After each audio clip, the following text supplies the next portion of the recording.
in Jerusalem.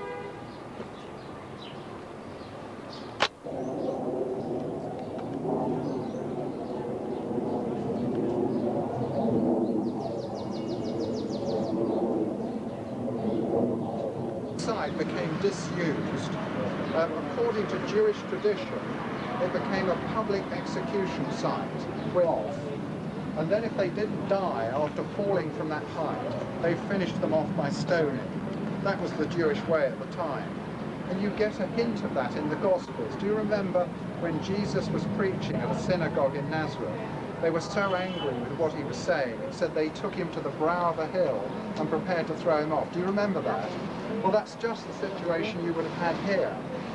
Now, when the Romans came and they occupied this land, we believe they would have used this site for crucifixion, because the Romans always crucified people in very public places, usually along busy roads, so the crowds could see these terrible scenes of torture.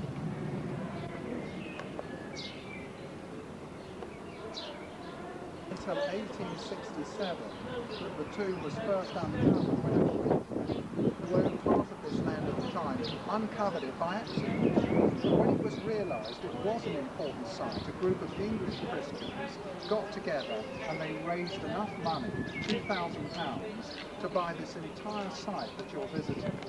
And gradually they excavated it and laid it out as the beautiful garden that you see today, with these areas set aside is the burial chamber where the graves were.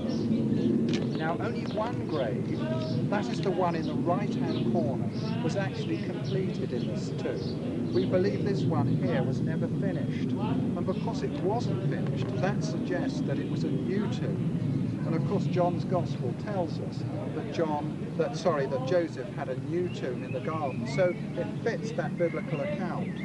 The other interesting thing, do you remember when the women entered the tomb? It said on the right was a young man in white, an angel, and he said, "He is not here, he is risen." And it is on the right, of course, in this particular tomb. And it's interesting the Gospel writer was so specific as to say on the right. You wonder... The tomb of Joseph of Arimathea, where was laid to rest the body of Jesus Christ.